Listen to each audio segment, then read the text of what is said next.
안녕하세요. 건강 채널 시니어입니다. 지난 5편에서 우리는 5명의 주인공들을 만났어요. 각각 다른 원인으로 두통을 겪고 있었던 분들이었죠.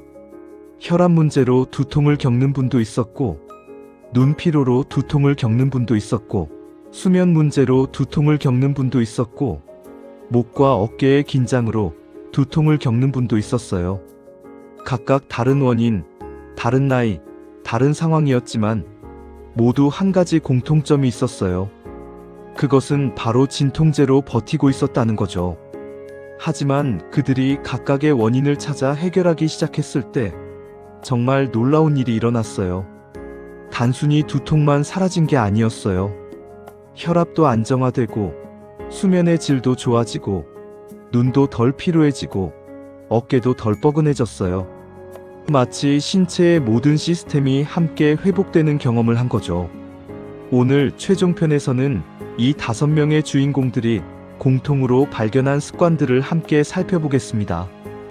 그리고 이들이 변화를 통해 깨달은 가장 중요한 메시지가 무엇인지를 함께 나누고 싶습니다. 특히 여러분 중에 두통으로 고생하고 있으신 분들이라면 오늘 이야기가 정말 중요할 거라고 생각합니다. 왜냐하면 여러분도 이 5명처럼 변화를 경험할 수 있거든요. 계속 들어보세요. 여러분, 지금까지 우리가 만난 5명의 주인공들을 기억하세요? 첫 번째는 71세 박영희 할머니였어요. 10년간의 만성 두통으로 고생했던 분이었죠. 혈압도 불안정했고, 수면도 부족했고, 눈도 피로했고, 목도 뻣뻣했어요. 정말 여러 원인이 복합적으로 작용하고 있었던 경우였어요. 두 번째는 76세 이충환 할아버지였어요. 뒷목부터 조이는 두통으로 고생했던 분이었죠. 특히 오후에 혈압이 올라가면서 두통이 함께 오는 패턴이 명확했던 분이었어요. 세 번째는 68세 박미화 할머니였어요. 스마트폰 사용으로 인한 눈 피로와 두통으로 고생했던 분이었죠. 현대인들의 전형적인 문제를 가지고 있던 분이었어요. 네 번째는 74세 이재호 할아버지였어요.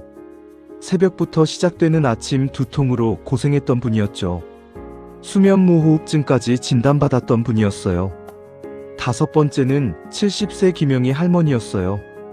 뒷목이 자주 뻐근하면서 두통을 겪었던 분이었죠. 거북목 자세가 주요 원인이었던 분이었어요. 이 5명은 모두 다른 원인을 가지고 있었어요. 하지만 가장 놀라운 것은 각자의 원인을 찾아 해결하기 시작하면서 함께 발견한 공통점이 있었다는 거였어요. 6개월이라는 시간이 흘렀어요. 그리고 이 5명에게는 정말 놀라운 변화가 일어났어요. 첫 번째 박영희 할머니는 어떻게 변했을까요? 10년간의 만성 두통이 거의 없어졌어요. 그리고 그것뿐이 아니었어요. 혈압도 140에 85 정도로 안정화되었어요. 예전엔 155에 95까지 올라가던 게 말이에요. 수면도 깊어졌어요. 밤에 자주 깨던 게 이제는 밤새 자게 되었거든요. 그리고 낮 시간의 에너지도 확실히 달라졌어요. 두 번째 이충환 할아버지는 어떻게 변했을까요? 뒷목부터 조이던 두통이 거의 없어졌어요. 혈압도 안정화되었어요.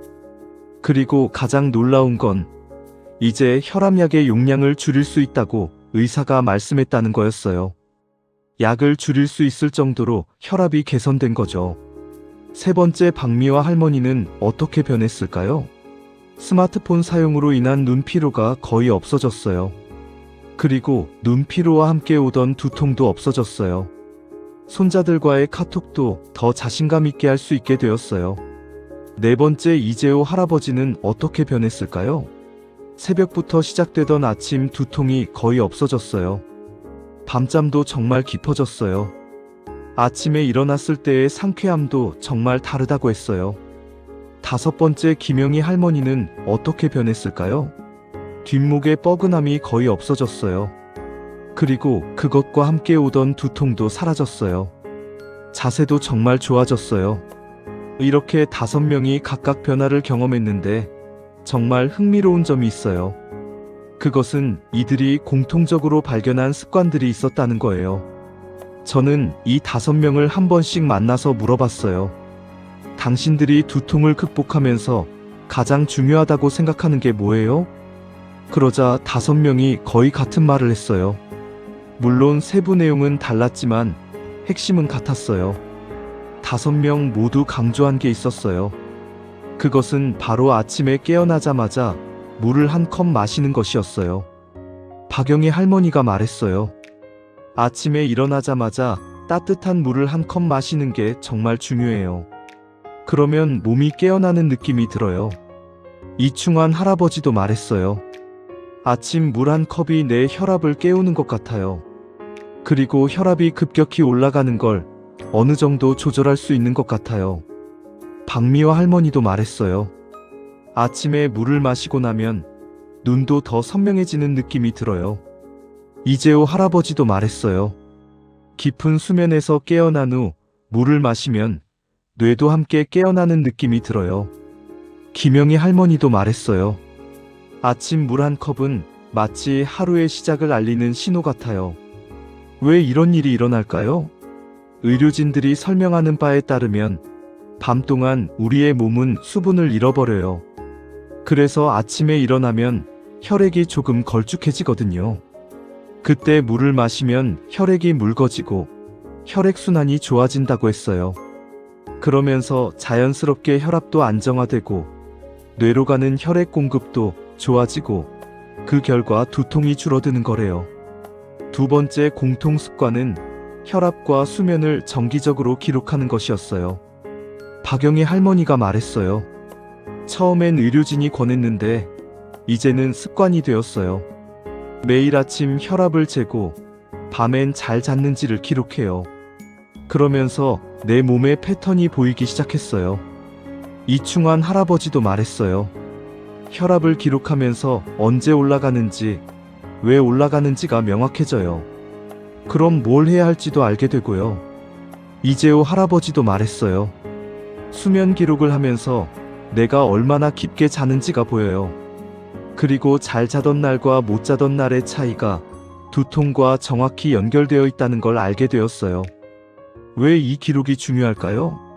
기록을 하면서 자신의 몸을 객관적으로 볼 수 있게 되거든요. 그리고 어떤 행동이 좋은 결과를 만드는지, 어떤 행동이 나쁜 결과를 만드는지가 명확해지는 거죠. 그러면 자연스럽게 좋은 행동을 더하게 되고 나쁜 행동을 피하게 되는 거예요. 세 번째 공통 습관은 매일 하루 10분씩 목 스트레칭을 하는 것이었어요. 김영희 할머니가 말했어요. 처음엔 10분이 길게 느껴졌는데 지금은 하루 중 가장 편한 시간이 되었어요. 아침, 점심, 저녁 각각 3, 4분씩 하면 돼요. 이충환 할아버지도 말했어요. 목 스트레칭을 하면서 혈액순환이 좋아지는 게 느껴져요. 박영희 할머니도 말했어요. 목이 경직되면 혈액순환이 안 되고 그러면 두통이 와요. 그래서 매일 스트레칭을 해요. 흥미롭게도 모두가 목 스트레칭의 중요성을 강조했어요. 왜일까요? 그것은 목이 뇌로 가는 혈관의 주요 통로이기 때문이에요. 목이 경직되면 혈액순환이 방해되고 그러면 두통이 생기는 거죠. 반대로 목을 이완시키면 혈액순환이 좋아지고 그러면 두통이 줄어드는 거예요. 네 번째 공통 습관은 저녁에 스마트폰이나 컴퓨터의 화면을 보지 않는 것이었어요. 박미화 할머니가 말했어요. 저녁에 화면을 보면 눈도 피로해지고 뇌도 깨어있게 되고 결과적으로 잠도 못 자고 두통도 생겨요. 이재호 할아버지도 말했어요. 저녁에 화면을 보면 수면의 질이 떨어져요. 그래서 자기 30분 전에는 화면을 보지 않아요. 박영희 할머니도 말했어요. 화면의 블루라이트가 생각보다 영향을 많이 미쳐요. 왜 이것이 중요할까요? 저녁에 스마트폰이나 컴퓨터의 화면을 보면 화면에서 나오는 블루라이트가 우리의 뇌를 깨우거든요. 그러면 숙면을 취하기 어려워지고 깊은 수면을 취하지 못하면 뇌가 충분히 휴식을 받지 못해서 두통이 생기는 거죠. 다섯 번째 공통 습관은 매일 같은 시간에 자고 일어나는 것이었어요. 이재호 할아버지가 강하게 말했어요. 이게 가장 중요해요. 수면에 가장 중요한 게 규칙이거든요. 박영희 할머니도 말했어요. 주말이어도 평일과 같은 시간에 자고 일어나요. 처음엔 어려웠지만 이제는 시간이 되면 저절로 자려고 해요. 이 습관이 가장 어렵지만 가장 중요하다고 모두가 강조했어요. 왜일까요? 그것은 우리의 몸이 리듬을 따르기 때문이에요. 규칙적인 시간에 자고 일어나면 우리의 몸이 그 리듬을 기억하고 자연스럽게 그 시간에 숙면을 취하게 되는 거죠. 이제 정말 흥미로운 부분이 와요.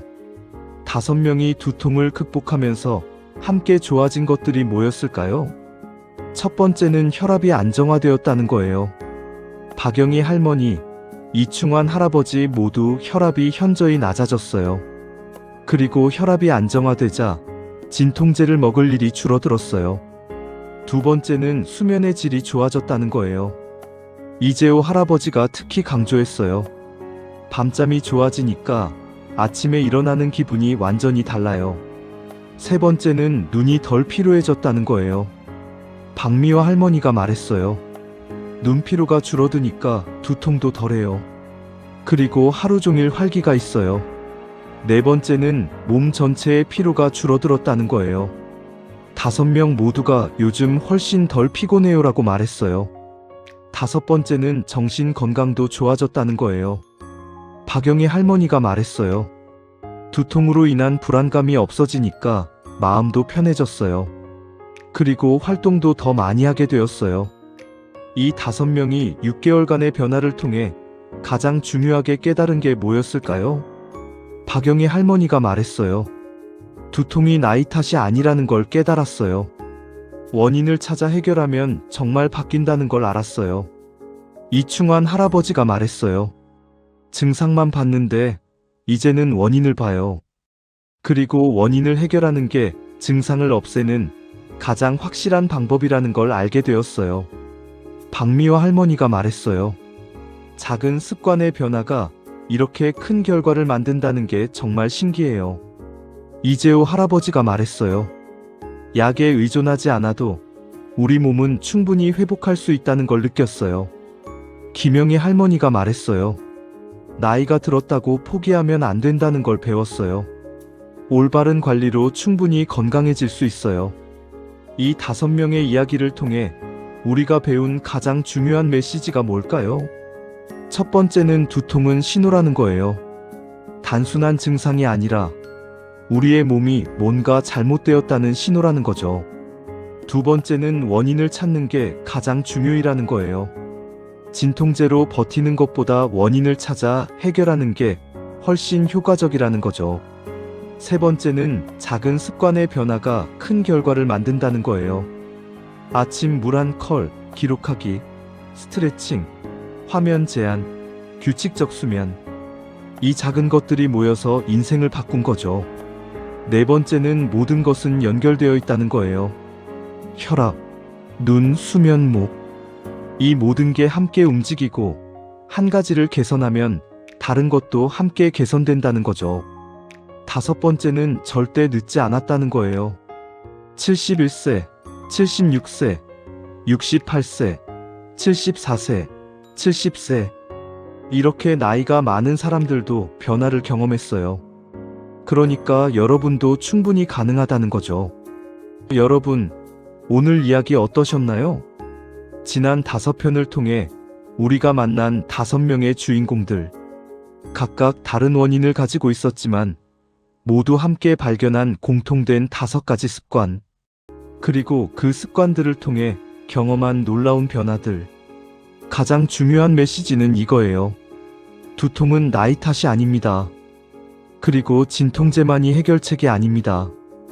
원인을 찾고 작은 습관을 바꾸고 꾸준히 실천하면 당신도 분명히 변화를 경험할 수 있습니다.